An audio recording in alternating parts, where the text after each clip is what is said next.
ஒரு வசனத்தை வாசிப்போம். யோவான் 13ஆம் அதிகாரம் அதனுடைய 34வது வசனம். யோவான் 13:34. நீங்கள் ஒருவரில் ஒருவர் அன்பாயிருங்கள், நான் உங்களில் அன்பாயிருந்தது போல நீங்களும் ஒருவரில் ஒருவர் அன்பாயிருங்கள் என்கிற புதிதான கட்டளையை உங்களுக்கு கொடுக்கிறேன். அல்லேலூயா. ஆண்டவருடைய வார்த்தை சொல்லுகிறது, நாம் ஒருவரில் ஒருவர் அன்பா இருக்கணும். எப்படி இருக்கணுமா? அன்பா இருக்கணும். ஆண்டவர் அதாவது சீசர்களுக்கு தன்னுடைய கடைசி ராப்போஜனத்தை பகிர்ந்து கொடுத்தார். கொடுத்ததுக்கு அப்புறம் யூதாஸ் மட்டும் அங்கே இல்லை, யூதாஸ் போயிட்டார். அப்போ மீதி இருந்த 11 சீசர்களுக்கும் ஒரு புதிய கட்டளையை கொடுக்கிறார். இன்னைக்கும் வந்திருக்கிற நமக்கு ஆண்டவர் இந்த புதிய கட்டளையை கொடுக்கிறார். என்ன சொல்றாருன்னா, நீங்கள் ஒருவரில் ஒருவர் அன்பாயிருங்கள். எப்படி இருக்கணுமா? ஒருவரில் ஒருவர் அன்பாயிருங்கள். அப்படி சொல்லிட்டு அதோட நிப்பாட்டாம அடுத்து சொல்றாரு, நான் உங்களில் அன்பாய் இருந்தது போல நீங்களும் ஒருவரில் ஒருவர். அப்ப நம்ம எப்படி அன்பா இருக்கணும்னா, இயேசு எப்படி சீசர்களிடத்தில் அன்பா இருந்தார் என்பதை கண்டுபிடித்து அதே போல நம்ம எப்படி இருக்கணுமா? அன்பா இருக்கணும். நம்ம பிரச்சனை என்ன அப்படின்னாச்சுன்னா, அன்பா தான் இருக்கிறோம், ஆனா அன்பு பெருகும் பொழுது நம்ம ஊர்ல சொல்லுவாங்க, பாசம் பொங்கி வலியும் அப்படின்னு சொல்லுவாங்கல்ல. பாசம் பொங்கி நம்மால் பரண்டிடுவாங்க. அன்பாயிருங்கள். ஆண்டவர் சொல்கிறார், சபையில இருக்கக்கூடிய நீங்க எப்படி இருக்கணுமா? அன்பாயிருங்கள் சொல்லிட்டு சொல்றார், நான் உங்களில் அன்பாய் இருந்தது போல. இன்னைக்கு இந்த அன்பு ரொம்ப முக்கியம். நீங்கள் 1 கொரிந்தியர் 13 எடுத்தீங்கன்னா, அன்புக்குன்னு ஒரு அதிகாரத்தையே எழுதி வச்சிருக்கிறார். அன்புக்கு பயம் இல்லை, அன்பு தன்னை புகழாது, இருமாப்பா இராது, தீங்கு நினையாது, அநியாயத்தில் சந்தோஷப்படாமல் சத்தியத்தில் சந்தோஷப்படும். அன்பு வந்து கொடுக்கும், அன்பு வாங்காது. அன்பு என்ன செய்யும்? கொடுக்கும். அநியாயத்தில் சந்தோஷப்படாதான், தற்பொழிவை நாடாது. இந்த அன்புனா என்ன அப்படின்றத ஃபர்ஸ்ட் இன்னைக்கு நம்ம வந்து தெரிந்து கொள்ள போகிறோம். அல்லேலூயா. அன்புல நிறைய வகை இருக்குது. ஒரு குழந்தைகிட்ட ஒரு அப்பா காட்டுற அன்பு ஒன்று இருக்குது. அவர் அந்த குழந்தைய அதிகமாக நேசிப்பார், அந்த குழந்தைக்காக என்ன வேணாலும் செய்வார். அதே வயதில் இருக்கிற மற்ற குழந்தைகளுக்கு செய்ய மாட்டார். சொல்ல புரியுதா? இல்லையோ? அப்படி இல்லையோ? அப்படித்தானே? ஒரு அப்பா ஒரு பிள்ளைக்கு தன் பிள்ளையா இருப்பதனால் அவர் என்ன செய்யறாரு? இந்த அன்பு எப்படிப்பட்டதுன்னா, இரத்த உறவு சம்பந்தப்பட்டது. அந்த பிள்ளையெல்லாம் பார்த்தீங்கன்னா, சில பிள்ளைங்க வேலையை வெட்டிக்கே போகாது, ஊர் சுத்திட்டே வரும். திட்டிக்கிட்டே இருந்தாலும் அம்மா அப்பா சோறு போட்டுக்கிட்டே தான் இருப்பாங்க. சோறு போட்டுக்கிட்டே திட்டுவாங்க. கரெக்டாக சோறு எடுத்து அப்படி அள்ளி வாயில் வைக்க போகிற இடத்துல தான் சொல்லுவாங்க. அப்படின்னா இவங்க என்னன்னா, பிள்ளைய திட்டினாலும் அது யார் பிள்ளை? அதே நேரம் வேலை வெட்டிக்கு போகாத பக்கத்து வீட்டு பிள்ளை இருக்கும், அந்த பிள்ளைக்கு சோறு போடுவாங்களா? இன்னும் சொல்லப்போனால் நல்ல வேலை வெட்டிக்கு போய் ஒழுங்காக இருக்கிறவங்க பக்கத்து வீட்டில் இருப்பான். வேலை வெட்டிக்கு போகாத பிள்ளைக்கு சொத்தை எழுதி வைப்பாங்க அவங்க பிள்ளைக்கு. வேலை வெட்டிக்கு போகக்கூடிய நல்ல பிள்ளை ஒருத்தன் இருக்கிறான், அவனுக்கு சொத்தை எழுதி வைப்போம். அப்படி எழுதி வைப்பாங்களா? அப்போ இந்த அன்பெல்லாம் எப்படிப்பட்டதுன்னா, இரத்த உறவு சம்பந்தப்பட்டது. ஆனால் இயேசு சீசர்களை நேசித்தது இரத்த உறவு சம்பந்தப்பட்டது கிடையாது. அவருக்கும் அவர்களுக்கும் சம்பந்தமே கிடையாது. அவர் யாரோ, இவர்கள் யாரோ. ஆனால் அவர்களெல்லாம் ஆண்டவர் என்ன செஞ்சார்? ஒன்றாய் சேர்த்தார், அவர்களை நேசித்தார். அவர்களுக்காய் அவர் வந்து சம்பாதித்தார்ன்றதை விட அவர்களுக்காய் அவர் ஜெபம் பண்ணினார். நம்ம பைபிளில் ஒரு 5 வேத பகுதி எழுதி வச்சிருக்கிறேன், ஒரு 5 பகுதி. அன்புனா என்னன்னா, ஒருவரை நாம் பார்க்கிற பார்வை. அன்புனா என்னது? ஒருவரை ஒருவர் சொல்லுங்க. இப்படி உங்களுக்கு புரியுதுக்காக சொல்கிறேன், நீங்கள் தப்பாக விளங்கிடக்கூடாது. என்ன, உங்களுக்கு புரியுதுக்காக சொல்கிறேன், தப்பாக விளங்கிடக்கூடாது. இப்போ ஒரு கணவன் இருக்கிறார், ஒரு மனைவி இருக்கிறாங்க. அந்த கணவனுக்கு விரோதமாக அந்த மனைவி வேற ஆள் கூட பழக்க வழக்கமாக இருக்கும் பொழுது அந்த கணவனுக்கு அந்த மனைவியை பார்க்கும்போது எப்படி இருக்கும்? கொன்றலான்னு தோணும். சிலர் கொல்லவும் செய்கிறான், அப்படிதானே?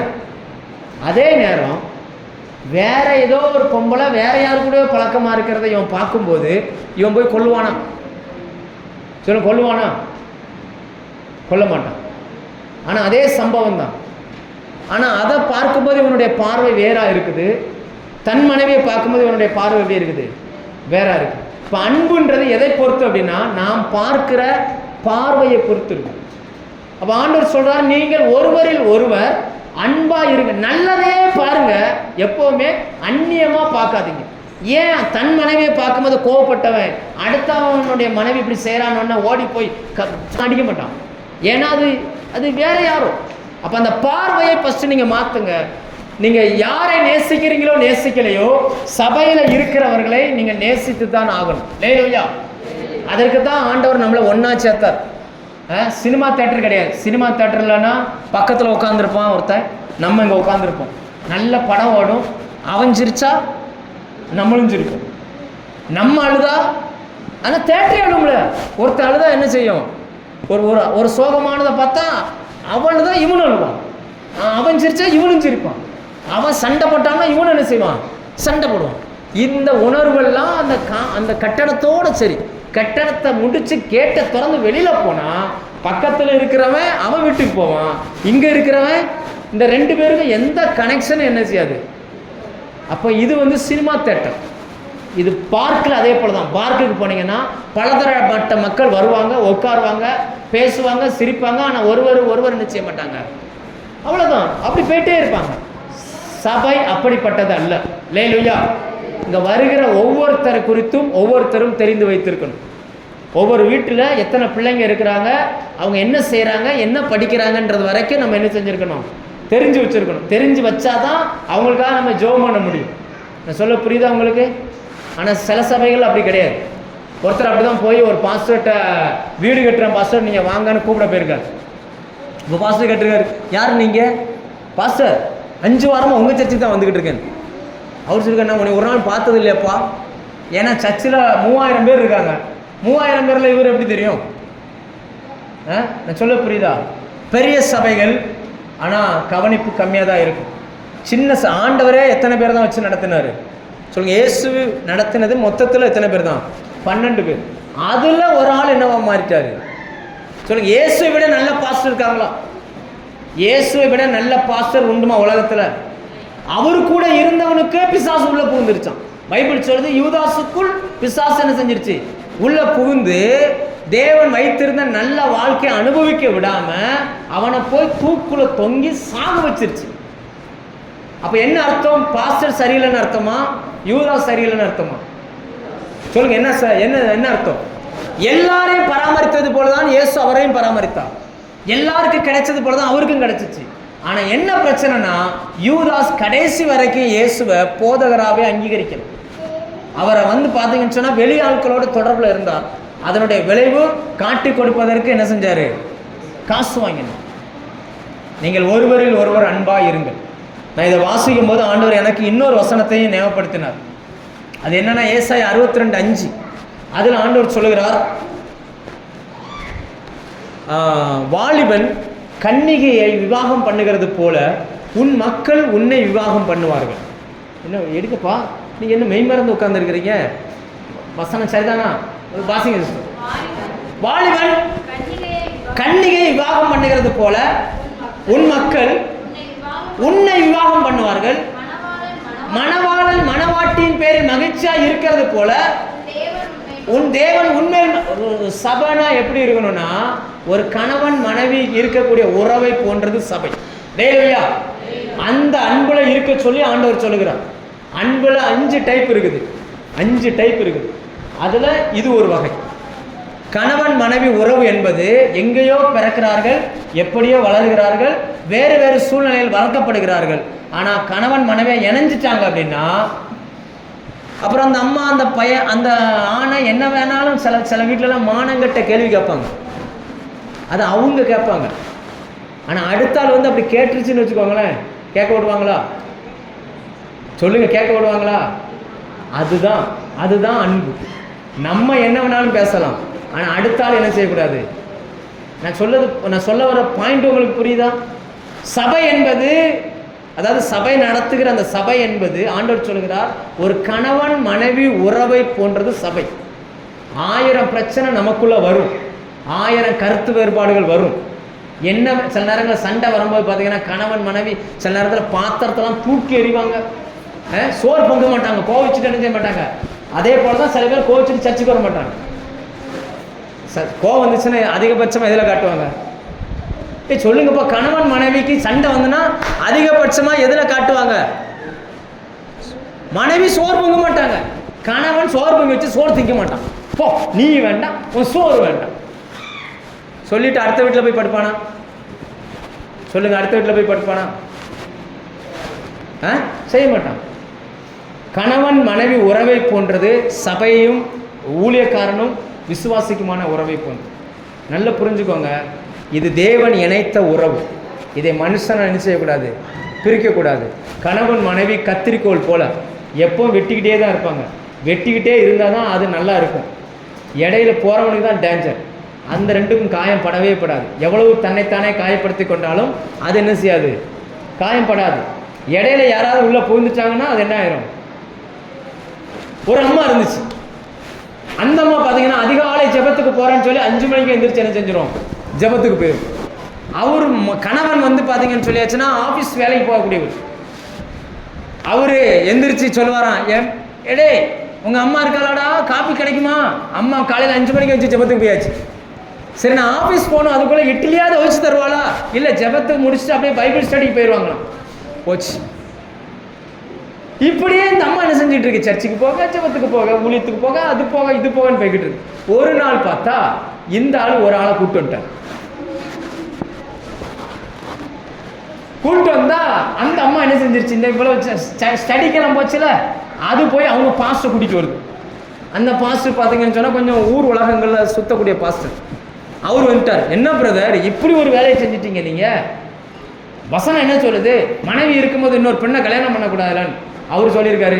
பாஸ்டர் கொஞ்சம் உட்காருங்க, கொஞ்சம் உட்காருங்க, ஏம்மா கொண்டாமா சாப்பாடு ஏதாவது கொண்டு வந்து குடும்பம்னோன்னா அந்த அம்மா ஒரு டேஸ்ட்டாக டீ போட்டு கேசரி பச்சி அது இதுமா கொண்டு வந்தோன்னா அந்த வாசனையும் அதுக்கும் இந்த பாஸ்டுக்கு சுகர் இருக்கிறத மறந்துட்டார்.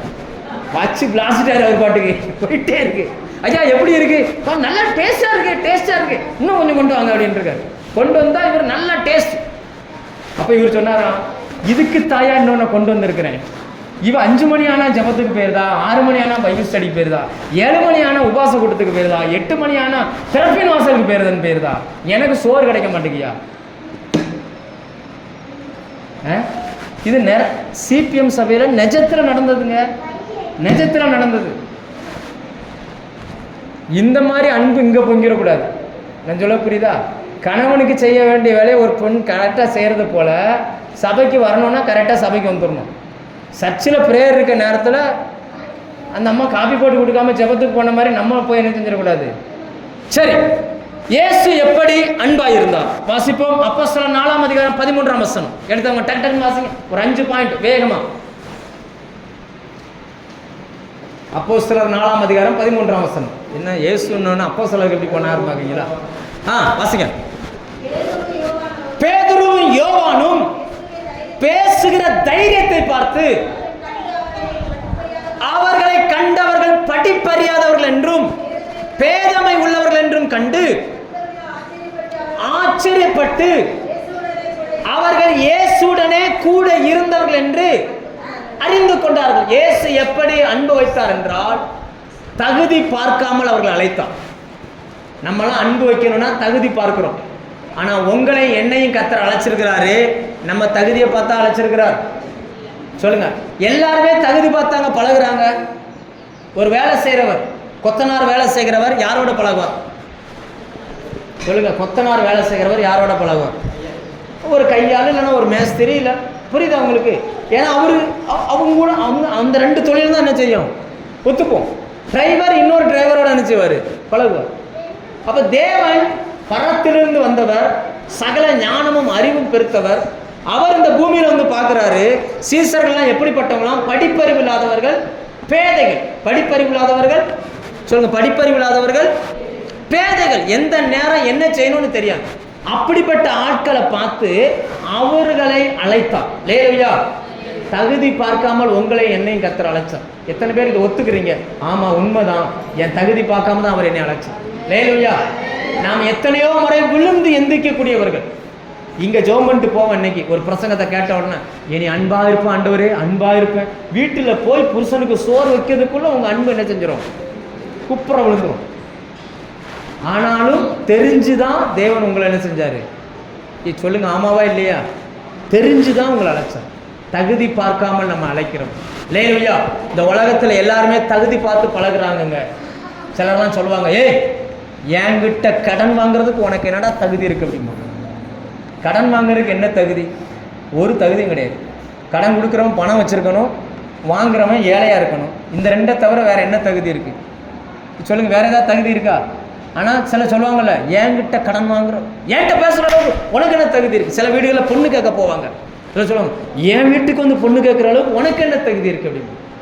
ஆனால் தேவனை பாருங்க, ஒரு தகுதியும் இல்லாத நம்மை நேசித்தான். லேலோயா. சீசர்களை குறித்து சொல்லுங்க, படிப்பறிவு இல்லாதவர்கள், பேதமை உள்ளவர்கள். பேதமைன்னு என்ன தெரியுமா? இந்த பிள்ளைகளை பாருங்க, கவனிச்சு பாருங்க, இந்த பிள்ளைகளை பாருங்க. இவர்கள் எதற்கு வந்திருக்கிறார்கள் சொல்லுங்க? எதற்கு வந்திருக்கிறார்கள்? சர்ச்சைக்கு வந்திருக்கிறாங்க. சொல்லுங்க பார்த்து, எங்க வந்திருக்காங்க? ஆனா என்ன செய்யறோன்னு தெரியாம என்ன செய்யறாங்க? இதுக்கு பேர் தான் பேதமை உள்ளவர்கள். என்ன செய்யறோன்னு தெரியாம என்ன செய்யறோம்? தேவன் நம்மை பார்க்கும்போது நம்ம இப்படிதாங்க இருக்கிறோம், இப்படிதான் இருக்கிறோம். எந்த நேரம் என்ன செய்யறது நமக்கு என்ன செய்ய மாட்டேங்குது, தெரிய மாட்டேங்குது. எந்த நேரம் என்ன செய்யறேன்னு தெரிய மாட்டேங்குது. தேவனை பொறுத்த வரைக்கும் நாம் சந்தோஷப்படுவோன்றார். என்ன சொல்றாரு? லூக்கா 15ஆம் அதிகாரம் கடைசி வசனம் எடுங்க. நாம் சந்தோஷப்படுவோம். இந்த வசனம் எதுல வருதுன்னு பாருங்க. நாம் சந்தோஷப்படுவோம். லாஸ்ட் வசனம் வாசிங்க. மரித்தான், திரும்பவும் உயிர்த்தான், காணப்படாமல் போனான், திரும்பவும் காணப்பட்டான். ஆனபடினாலே ஆண்டவருடைய நோக்கம் என்னன்னா நம்ம சந்தோஷமா இருப்போன்றார். அது அப்படின்னு அர்த்தம் என்னன்னா, நீங்களும் அவரும் சேர்ந்து சந்தோஷப்படணும். ஆனா அந்த மூத்த குமாரனுடைய சந்தோஷம் எதுல இருந்துச்சு? ஒரு 2-3 வருஷத்துக்கு மேல போங்க, அவர் சொல்றார், நான் என் சிநேகிதரோடு கூட ஒரு சந்தோஷமா இருக்கும்படி ஒரு ஆட்டுக்குட்டியே ஆகிற நீர் எனக்கு தரவில்லை. எத்தனை வருஷம் அது வாசிங்க. அதான் தகப்பனுக்கு பிரதி உத்தரமாக, இத்தனை வருஷ காலமா நான் சர்ச்சைக்கு வந்துகிட்டு இருக்கிறேன். நான் என் வீட்டு முன்னாடி, என் மாமனார் முன்னாடி, என் மாமியார் முன்னாடி என்னை பார்த்தாலே ஒண்ணு கடிச்சவ அவன் முன்னாடி நான் நல்லா வாழ்றதுக்கு எனக்கு ஒரு வீடை நீ தரவில்லை. நம்ம சொல்ற மாதிரி சொல்றேன். நம்ம நிறைய பேருடைய கேள்வி இதுதான் இருக்கு. எனக்கு நீர் இன்னொரு வீடு தரவில்லை, எனக்கு நீர் இன்னொரு கார் தரவில்லை, எனக்கு நீர் இன்னொரு அவங்க முன்னாடி வாழ்றதுக்கு நல்ல வாழ்க்கை துணையை நீ ஏற்படுத்தவில்லை. ஆனா ஆண்டவர் சொல்றாரு, நாம சந்தோஷமா இருப்போம்ப்பா. அவருடைய சந்தோஷம் உங்களை அவர் கூட வைக்கணும்னு. நம்ம சந்தோஷம் யார் கூட இருக்குது? நம்ம சந்தோஷம் அவர் கூட இல்லை. நம்ம சந்தோஷம் யார் கூட தான் இருக்குது? என் ஃப்ரெண்ட்ஸு கூட, என்னுடைய சிநேகிதரும். அந்த அவன் சொல்றான் பாருங்க, இந்த வசனத்தை மட்டும் வசிங்க. என் சிநேகிதரோடு கூட, என் சிநேகிதரோடு கூட நான் சந்தோஷம். நம்ம விருப்பமெல்லாம் நான் சந்தோஷம், அவருடைய விருப்பமெல்லாம் அவர் சந்தோஷம். அவர்னு சொல்லல, நாம். அவர் என்ன சொல்றாரு? எப்போ நாம மாறும்? நீ பிளஸ் நான் என்ன ஆயிடுச்சு? நான். சொல்லுங்க, நீ பக்கத்தில் பார்த்து சொல்லுங்க. நீ பிளஸ் நான். நாம். ஆண்டவர் சொல்ல, நாம் சந்தோஷப்படுவோம், நாம் சந்தோஷப்படுவோம். இந்த பக்கம் சொல்லக்கூடாது, நாம் சந்தோஷப்படுவோம். ஆண்டவருக்கு விருப்பம் என்னன்னா, நீங்களும் அவரும் சந்தோஷப்படும். நம்மளும் அவர் என்ன செய்யணுமா? அவருக்கு எதெல்லாம் சந்தோஷமோ அதெல்லாம் நமக்கு ஆண்டவர் நினைச்சுவாரு, தருவாருங்க. தருவார். தேவை என்றால் தேடி வந்து தருவார். லேலுயா. தேவை என்றால் தேடி வந்து தருவார். நல்லா புரிஞ்சுக்கோங்க. உங்களுக்கு என்ன தேவையோ அது உங்களை தேடி வரும், ஒரு காலமும் வராமல் இருக்காது. நாம் சந்தோஷப்படுவோம். நீங்கள் ஒவ்வொரு நாளும் காலையில் எந்திரிச்ச உடனே நாம் சந்தோஷப்படுவோம்னு அவர் சொல்கிறாரு. நீங்கள் அவரோட சேர்ந்து சந்தோஷப்படுறீங்களா? இல்லை என் ஃப்ரெண்டோட சந்தோஷமாக இருப்பதற்கு இன்னைக்கு என்ன உயிரோட வைங்க ஆண்டவரே, இன்னைக்கு கொஞ்சம் பணம் கொடுங்க ஆண்டவரே, இன்னைக்கு இதை கொடுங்க ஆண்டவரே, அதை கொடுங்க ஆண்டவரே. நீங்கள் எப்படி கேட்குறீங்க சொல்லுங்க? நான் சொல்லட்டுமா? இங்கே இருக்கிற ஒருவர் கூட ஆண்டவரே நீங்களும் நானும் சந்தோஷமா இருப்பன்றதை ஜெபம் பண்ணுறதே இல்லை. நம்ம எல்லாருமே இப்படி தான் ஜெபிக்கிறோம். என் நண்பர்களோடு இருப்பதற்கு எனக்கு ஒன்றை என்ன செய்யுங்க ஆண்டவரே, இன்னைக்கு இந்த கடனை கட்டணும் ஆண்டவரே, 4 பேருக்கு முன்னாடி நான் தலை குனிஞ்சிடக்கூடாது, எனக்கு பணத்தை கொடுங்க ஆண்டவரே. எனக்கு என்னது? எனக்கு. அவன் கேட்குறான் நான், எனக்கு. இப்படி இருந்தும் அவர் நம்மை நேசிக்கிறார். அல்லேலூயா. நான் சொல்ல வந்த பாயிண்ட் என்னன்னா, நாம் இவ்வளவு சுயநலமா இருந்தும் அவர் நம்மளை என்ன செய்யறாரு? நேசிக்கிறார். அநேக நேரங்களில் நம்முடைய வீட்டில் ஒரு பிரச்சனை வந்துருச்சுன்னா அன்னைக்கு பாதிக்கப்படுகிறது யாரா இருக்கும்னா சொல்லுங்க, கணவன் மனைவி சண்டை போட்டா பாதிக்கப்படுறது யாரு? ஞாயிற்றுக்கிழமையா இருந்தா மற்ற நாள் சர்ச்சு தான் பாதிக்கப்படும். போ, நான் சர்ச்சுக்கு போக மாட்டேன். உன் கூட சர்ச்சுக்கு வர்றதுக்கு சும்மா கிடக்கணும். போ, என்னவா சர்ச்சுக்கு லீவ் போடுறாங்க? ஏன் திங்கக்கிழமை சண்டை போட்டு வேலைக்கு லீவ் போடட்டுமா? போ, வேலைக்கு லீவ் போடுவீங்களா? யாராவது அப்படி போடுவீங்களா? அது மாட்டோம். இப்படி இருந்தாலும் இயேசு நம்மை நேசிக்கிறார். அல்லேலூயா. நான் சொல்ல வந்த பாயிண்ட் எத்தனை பேருக்கு புரிஞ்சிருச்சு? நாம் பேதமை உள்ளவர்கள் என்று அறிந்துதான் நம்ம என்ன செய்யறார்? அவரு நேசிக்கிறார். அப்படி நீங்களும் மற்றவங்களை என்ன செய்யணுமா? அப்படின்னா மற்றவங்க உங்கள்கிட்ட தப்பா நடந்தா கூட நீங்க என்ன செய்யணும்? சொல்லுங்க. அவங்க சுயநலமா இருந்தாலும் நீங்க என்ன செய்யணும்? அன்னைக்கு அவ கல்யாணத்துக்கு போறதுக்கு என்கிட்ட 2 சேலை கேட்டா நான் கொடுத்தேன். இன்னைக்கு நான் ஒரு கல்யாணத்துக்கு போகணும், அவளை நான் பார்க்கும்போது அந்த கட்டம் போட்ட சேலை நல்லா இருந்துச்சு, நான் கேட்டேன் தரமாட்டேன்னு சொல்லிட்டான். அப்படி இருந்தாலும் நீங்க சொல்லக்கூடாது. நீங்க என்ன செய்யணும்? சொல்லுங்க, நேசிக்கணும். ஆண்டவர் சொல்றார், நான் உங்களை நேசித்தது போல நீங்களும் என்ன செய்யணும்? சுயநலமா இருந்தாலும் நீங்க என்னதான் செய்யணுமா? நேசிக்கணுங்க. எப்பவுமே மனுஷன், ஆண்டவர் சொன்னாரு, மனுஷனுக்கு வாங்குறதான் பிடிக்கும். மனுஷனுக்கு எதான் பிடிக்கும்?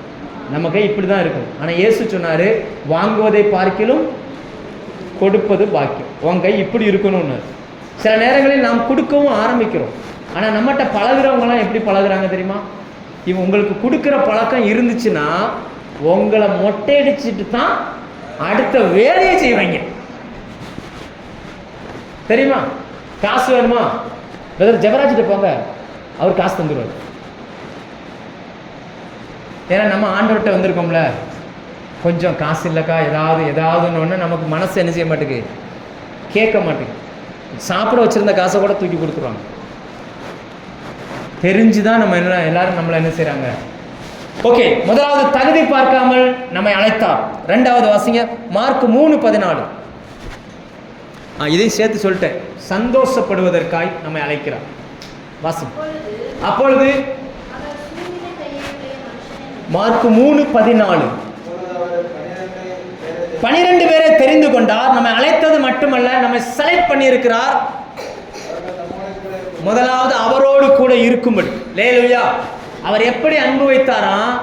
ஏன் கூட இவங்க இருக்கணும். அவங்க யாரு கூட இருக்கணுமா? இயேசு கூட அவங்க என்ன செய்யணும்? இருக்கணும். அவன் படிப்பறிவு உள்ளவன், படிப்பறிவு இல்லாதவன், அழகு உள்ளவன், அழகு இல்லாதவன், அதெல்லாம் முக்கியம் இல்லை. ஏன் கூட அவன் இருக்கணும். அவருடைய முதல் தெரிந்து கொள்ளுதல் நானாகத்தான் இருந்தது. எத்தனை பேர் சொல்றீங்க? அவருடைய முதல் தெரிந்து கொள்ளுதல் நம்ம தான். அல்லேலூயா. இந்த உலகத்திலேயே அவருக்கு ரொம்ப பிடிச்சது யாருன்னா, அவரை அப்பான்னு கூப்பிடுற அவருடைய பிள்ளைகள். அல்லேலூயா. அதனால அவர் என்ன செஞ்சாரா? அவர் நம்ம தெரிந்து கொண்டார். நம்ம என்ன செஞ்சார்? நம்ம முதல்ல சொன்னல, ஒரு செருப்பு வாங்க போறவங்க அவங்க டேஸ்ட்டுக்கு அதை செலக்ட் பண்ணுவாங்க. அவங்க நினைவுல இந்த செருப்பு தான் பெஸ்ட்டுன்னு சொல்றாங்க, இதை விட வேற இல்லைன்னு சொல்றாங்க. அந்த தெரிந்து கொண்டதுனால அவருடைய விருப்பத்தின்படி அவர் நம்மை தெரிந்து கொண்டார். அல்லேலூயா. சில நேரங்களில் நம்ம நினைக்கிறோம், இவங்களாம் எப்படா கிறிஸ்தவனா மாறணும்? அப்படிலாம் யாரையாவது பார்த்து யோசிச்சிருக்கீங்களா? இவெல்லாம் பைபிளை தூக்கிட்டு போய் சர்ச்சைக்கு போய் என்னத்துக்கு? அவருக்கு தான் அவமானம் அப்படிலாம் நம்ம யோசிக்கிறோம். ஆனால் அவர் என்ன யோசிக்கிறார்னா, இல்லை நீ பார்க்கறது போல நான் பார்க்கறது இல்லை. என்னை பொறுத்த வரைக்கும் அவளை நான் செலக்ட் பண்ணியிருக்கேன். அவளை நான் என்ன செஞ்சுருக்கேன்? உங்கள் தலைமுறையிலேயே உங்களை பெஸ்ட்டாக கர்த்தர் பார்த்துருக்குறேன். உங்கள் குடும்பத்திலேயே கர்த்தர் உங்களை பெஸ்ட்டாக பார்த்துருக்குறார். உங்கள் தெருவிலேயே கர்த்தர் உங்களை பெஸ்ட்டாக பார்த்துருக்குறார். அதனால் அவர் உங்களை தெரிந்து கொண்டார். ஏன் தெரிந்து கொண்டார்னா, அவரோடு உட்காரணும், அவரோடு என்ன செய்யணும்?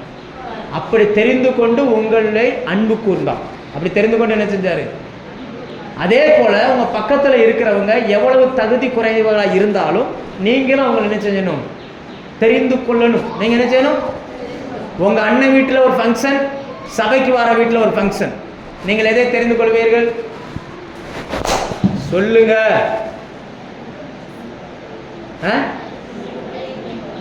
அண்ணன் வீட்டுக்கு போனாலும் செய்முறை செய்ய மாட்டார்ல. என்ன, என் பிள்ளைக்கு, என் பையனுக்கெல்லாம் மொட்டை அடிக்கும் போது எங்கள் பாஸ்டர்கிட்ட சொன்னேன், பாஸ்டர் இந்த மாதிரி மொட்டை அடிக்கணும்னு சொல்லிக்கிட்டு இருக்காங்க பாஸ்டர், என்ன பண்ணன்னு தெரியலன்னு. போய் பிளேடை மட்டும் வாங்கிட்டு ஆடினேன்.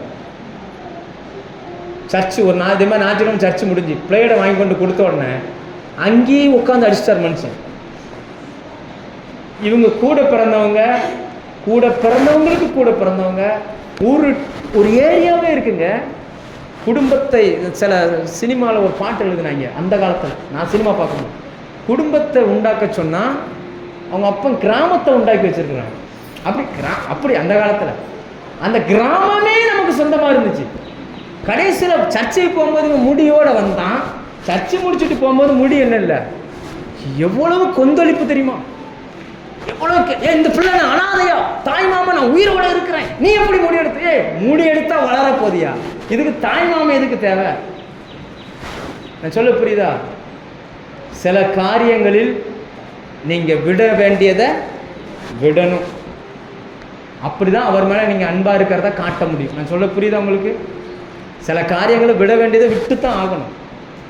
சின்ன சின்ன விஷயங்களுக்காக இயேசுவை விட்டுட்டு என்ன செஞ்சுறாங்க? வெளியில் இன்னைக்கு கிடைக்கிற 10 ரூபாய்க்காக எதிர்காலத்தில் கிடைக்க போகிற 1 கோடி ரூபாயை வேஸ்ட் பண்ணிடுறாங்க. சில பேருக்கு இன்னைக்கு கிடைக்கிற சாப்பாடு தான் பெருசாக. இன்னைக்கு அவர் எப்படி நம்ம அன்பு கூர்ந்தார்? தகுதி பார்க்காமல் நம்ம அழைத்தார். லேலுயா, ஆண் என்றும் பெண் என்றும் பார்க்கல, கருப்பென்றும் சிவப்பென்றும் பார்க்கல, படித்தவன் என்றும் படிக்காதவன் என்றும் பார்க்கல, நல்லவன் என்றும் கெட்டவன் என்றும் பார்க்கல. தகுதி பார்க்காமல் நம்ம அழைத்து நம்ம மேலே அன்பா இருந்தார். 2வது, தம்மோடு இருப்பதற்காய் தெரிந்து கொண்டார். லேலுயா, உங்களை அழைத்ததற்கு ஒரு நோக்கம் உண்டு, உங்களை தெரிந்து கொண்டதற்கு ஒரு நோக்கம் உண்டு. அவரோடு இருக்க உங்களை தெரிந்து கொண்டார். லேலுயா, அவர் கூட நீங்க இருக்கணும். நல்ல இன்னொரு வசனம் யோவான் 13:1. வேகமா இயேசு உலகத்தை விட்டு பிதாவினிடத்தில் போகும்படி தம்முடைய வேலை வந்தது என்று அறிந்து தாம் இவ்வுலகத்தில் இருக்கிற தம்முடையவர்களிடத்தில் அன்பு வைத்தபடியே முடிவு பரியந்தமும் அவரை விட படித்தவர்கள், இயேசுவின் சீசர்களை விட படித்தவர்கள் நல்லவர்கள் நிறைய பேர் உண்டு. ஆனால் அப்படி இல்லாமல் ஒரு முறை செலக்ட் பண்ணதுக்காக கடைசி வரைக்கும் அவங்களை நேசித்தார். லேலுயா, இடையில எவ்வளவோ பிரச்சனைகள் வந்துச்சு. திட்டுவார், ஆனால் திட்டினாலும் திரும்ப என்ன செய்வார்? அவங்கள தான் கூட கூட்டிகிட்டு போவார். ஒருவேளை 10 பேர் சேர்ந்து நடந்தால் சில உரசல்கள் வரும், வராமலாம் இருக்காது. சபைன்னு இருந்தாலே கருத்து வேறுபாடுகள் வரும். வராமல் இருந்துச்சுன்னா தான் பிரச்சனை. வராமல் இருந்தனா சினிமா தேட்டரில் 500 பேர் உட்காருவான், எவனுக்குமே கருத்து வேறுபாடு கிடையாது. ஒருத்தன் சிரிச்சா எல்லாவனும் சிரிப்பான், ஒருத்தன் கை தட்டினா எல்லாவனும் கை தட்டுவான். சபை அப்படிப்பட்டதல்ல. லேலுயா, சிலருக்கு ஒன்று பிடிக்கும், சிலருக்கு ஒன்று பிடிக்காது. சிலருக்கு நான்லாம் பார்த்துருக்கிறேன், பாஸ்டர் இந்த பாட்டை படிக்காதீங்க பாஸ்டர், இந்த பாட்டை படிங்க அப்படின்னு. இவங்க இந்த பாட்டை படிக்கிறத விட இவங்க இந்த இதெல்லாம் வரும். மியூசிக் இன்னும் கொஞ்சம் நல்லா போட்டால் நல்லா இருக்கும், நீங்கள் தூங்க வைக்கிற மாதிரியே பண்ணுறீங்க, இப்படியெல்லாம் நிறைய கருத்து வேறுபாடுகள் இருந்தாலும் இயேசு அவர்களை கடைசி வரைக்கும் நேசித்தார். லேலுயா, நீங்களும் அதே போல இருக்கணும்னு ஆண்டவர் விரும்புகிறார். லேலுயா, நம்ம ஒவ்வொருத்தரும் யார் மேலே அன்பு வச்சிருக்கு, சபையில் இருக்கிறவங்க மேலே கத்தரா கொண்டு வந்து இணைச்சிருக்கிறார். உண்மைதானா? சில சபையில் ஜாதி பார்ப்பாங்க, நம்ம சபை அதை தீவிரமாக எதிர்க்கிறோம். ஜாதி வேறுபாடு, படித்தவன் படிக்காதவன் வேறுபாடு, இதெல்லாம் சபைகளுக்குள்ள என்ன செய்யக்கூடாது? இருக்கவே கூடாது. பணக்காரன் ஏழை இதெல்லாம் இருக்கவே கூடாது. ஆண்டவர் சொன்னார், பலிபீடத்தில் வைக்கப்படுகிற அந்த ஆடு தோல் உரிக்கப்பட்டிருக்கும். எப்படி இருக்கும்? தோல் உரிச்சதுக்கப்புறம் இது வெள்ளாடா செம்பரியாடான்னு நினச்சாது தெரியாது. அதனால் இங்கே வந்து இல்லை, நான் இவங்ககிட்ட மட்டும்தான் பேசுவேன், இவங்க வீட்டுக்கு மட்டும்தான் போவேன், இவங்க தர டீயை மட்டும்தான் குடிப்பேன், இவங்க வீட்டுக்கு போனால் நான் பாஸ்டிங்னு சொல்லுவேன். இந்த மாதிரி இந்த டுபாக்கூர் அன்பெல்லாம் என்ன செய்யக்கூடாது? காட்டக்கூடாது. லேலுயா, முடிவு பரியந்தமும் அவர்கள் மேல் அன்பு வைத்தார். லேலுயா, அவர் எப்படி அன்பு வச்சார்னா, ஆரம்பத்தில் ஏதோ கொஞ்ச நாள் வச்சுட்டு விட்டுறல, கடைசி வரைக்கும் அவங்க மேலே எப்படி தான் இருந்தார்? அன்பாக இருந்தார். லேலுயா, நீங்கள் யாருக்கு ஜெபிக்கிறீங்களோ ஜெபிக்கலையோ சபையில் இருக்கிற எல்லாருக்காக ஜெபிக்கணும். சொல்ல புரியுதா? நிறைய பேருக்கு சர்ச்சுக்கு ஜெபம் பண்ண மாட்டாங்க, உட்காந்துக்கிட்டு மோடி ஐயாவுக்காகவும் அமித்ஷாவுக்காகவும் அந்த அவருக்காகவும் இந்த இவருக்காகவும் ஆண்டவர் சொல்றாரு, நம்ம சந்தோஷமா இருப்பேன்டா அப்படின்றார். அப்படின்னா என்னன்னா, தூங்கி எந்திரிச்சோன்ன நீயும் நானும் உட்காந்து ஜெபம் பண்ணுவோம் அப்படின்பார். ஆனா நமக்கு அந்த ஜெபத்துல விருப்பம் இல்லை. நமக்கு எந்த ஜெபத்துல விருப்பம்னா, கூட்டமா போகணும். வாருங்கள் 7 மணி நேரம் ஜெபம் பண்ணுவோம், போவோம் போவோம் போவோம் போவோம், அந்த ஜெபம் தான் நமக்கு ரொம்ப பிடிக்குது.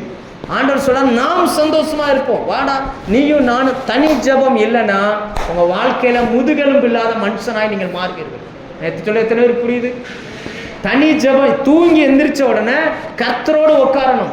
அவர் எப்படி ஒரு மனுஷனை தெரிந்து கொண்டு கடைசி வரைக்கும் அன்பு செலுத்தினாரோ, நீங்களும் இயேசுவை தெரிந்து கொண்டீங்க. ஆனா கடைசி வரைக்கும் அவரோட எப்படிதான் இருக்கணும்? என்ன இருந்தாலும், என்ன இல்லாமல் போனாலும், எது கிடைச்சாலும் கிடைக்காமல் போனாலும் கடைசி வரைக்கும் எப்படிதான் இருக்கணும்? அன்பாகவே இருக்கும். இல்லையா? 2 பாயிண்ட் இருக்கு. 4வது யோவான் 17:12, நான் அவர்களுடனே கூட உலகத்தில் இருக்கையில் அவர்களை உம்முடைய நாமத்தினாலே காத்துக்கொண்டேன். நீர் எனக்கு தந்தவர்களை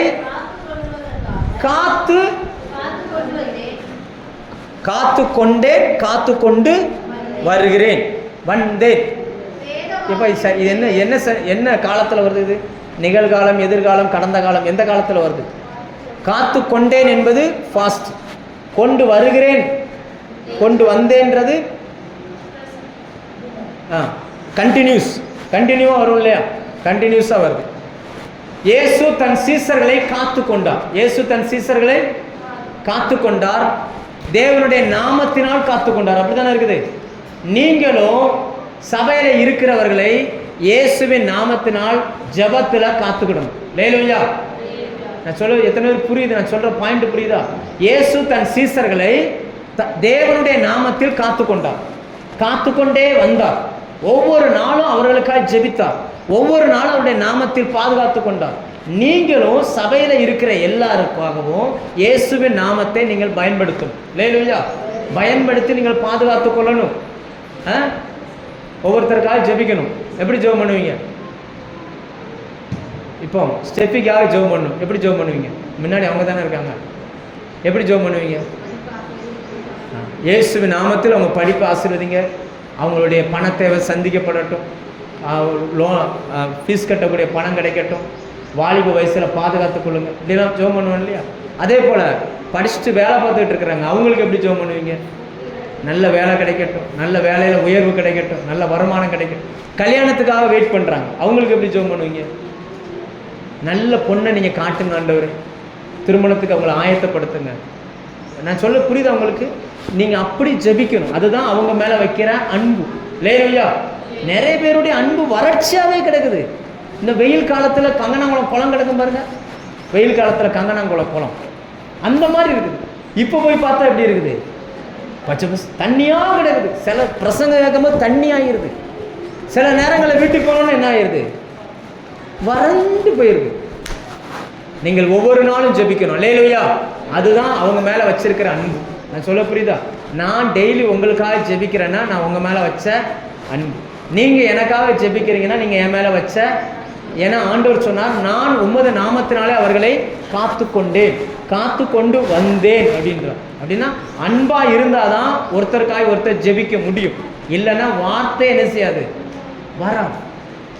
அடுத்து 5வது கடைசியாக ஒன்று, யோவான் 17:9. நான் அவர்களுக்காய் வேண்டிக் கொள்கிறேன். சரியான வார்த்தை. உலகத்துக்காக வேண்டிக் கொள்ளாமல் நீர் எனக்கு தந்தவர்களுக்காய் வேண்டிக் கொள்கிறேன். அவர்கள் நீங்க பார்க்கிற பார்வை, அவர்கள் யாருடையவர்கள்? தேவனுடையவர்கள். லேலூயா. எவ்வளவு தப்பு பண்ணாலும் ஒரு விசுவாசியை நீங்க அந்நியனா பார்க்கக்கூடாது. அவர்கள் தேவனுடையவர், தேவனால் தெரிந்து கொள்ளப்பட்டவர்கள், தேவனால் அழைக்கப்பட்டவர்கள். அவரே கொண்டு சபையில் வச்சிருக்கிறார். லேலூயா. நீங்க அப்படி பார்க்கணும். இவன் தானே, இந்த வேலை பார்க்குறவன் தானே, இப்படிப்பட்ட ஆள் தானே, இப்படி என்ன செய்யக்கூடாது. அந்த வசனம் சொல்லுகிறது, அவர்கள் உம்முடையவர்கள். அவர்கள் யாரு சொல்லுங்க? அவர்கள் யாரு? யாரும் சாதாரணமான நபர்கள் கிடையாது. நான் சொல்ற புரியுதா? சபைக்குள்ள இருக்கிற யாருமே சாதாரணமான நபர்கள் கிடையாது. தேவனுக்குரியவர்கள். லேலூயா. கணத்திற்குரியவர்கள். அந்த மனுஷனுக்காக தேவதூதர்கள் வேலை செய்கிறார்கள். ஒத்துக்கிறீங்களா? உங்களுக்காக தேவதூதர்கள் என்ன செய்றாங்க? வேலை செய்கிறாங்க. உங்களை வீழ்த்துவதற்கு பிசாசு ரெடியா இருக்கிறான். ஆனா அவர்களை காப்பாற்ற வேண்டிய பொறுப்பை தேவன் சபையாகிய நம்ம கையில கொடுத்திருக்கிறோம். இது இப்படிதான் இயேசு அவர்கள் மேல அன்பா இருந்தார். நீங்களும் அப்படி அவர்களை என்ன செய்யணும்? அன்பா இருக்கும். அவர்களை காத்துக்கொள்ளும் பொழுது, ஒரு குறைவு வரும் பொழுது உங்களால் முடிஞ்சா போய் உதவி செய்யுங்க. முடிஞ்சா என்ன செய்யுங்க? கண்டும் காணாம பேராதீங்க. அதான் ஆண்டவர் சொல்லுகிறார், உனக்கு திராணி இருக்கும் பொழுது செய்யத்தக்கவர்களுக்கு செய்யாமல் இராது. செய்யாமல் போனால் அது என்னமா? பாவம். செய்யாமல் போனால் என்னது? வீட்டை வாசித்த வசனத்தை திரும்ப வாசிங்க. யோவான் 13:34. நீங்கள் ஒருவரில் ஒருவர் அன்பாக இருங்க. இப்போ சொல்லுங்க, அன்புனா என்னது?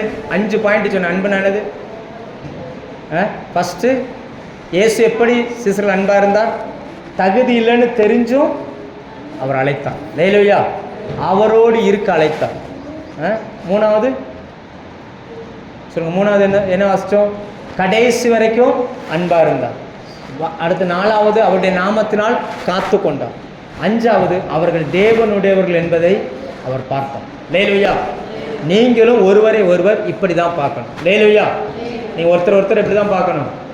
தேவனால் இவர் அழைக்கப்பட்டவர், தேவனோடு இருப்பதற்கு தெரிந்து கொள்ளப்பட்டவர், தேவனுடைய நாமத்தினால நம்ம இவரை பாதுகாத்துக்கிடணும், கடைசி வரைக்கும் இவருக்காக ஜெபிக்கணும். இவங்க மேலே வச்ச அன்பு ஒரு நாள் என்ன செஞ்சிடக்கூடாது? புதுசாக வந்தால் அன்பாக இருக்கிறது, அப்புறம் நாளானோன்னு அவங்கள விட்டுட்டு இன்னொரு பக்கம் போகிறது, இப்படிலாம் நினைச்சக்கூடாது. கடைசி வரைக்கும் அதே மாதிரி இருக்கணும். கடைசியாக இவர்கள் தேவனுடையவர்கள். லேலுயா, நீங்கள் சாதாரணமான நபர் கிடையாதுங்க. நான் உங்களை பார்க்குற பார்வை எப்படின்னா, கர்த்தரால் தெரிந்து கொள்ளப்பட்டவர், கனத்திற்குரியவர்கள். இன்னும் சொல்லப்போனால் எல்லாருமே கர்த்தருடைய ஊழியக்காரங்கன்னு ஆண்டவர் நினைச்சாரு சொல்லுகிறேன். லேலுயா, எத்தனை பேருக்கு புரிஞ்சிச்சு? ஓரளவுக்காவது நீங்கள் புதுசாக ஏதாவது கற்றுக்கிட்டீங்களா? ரைட், எழுந்து நிற்போமா? ஒரு பாடலை பாடி நம் தேவனை ஆராதிப்போம். எழுந்து நிற்போம்.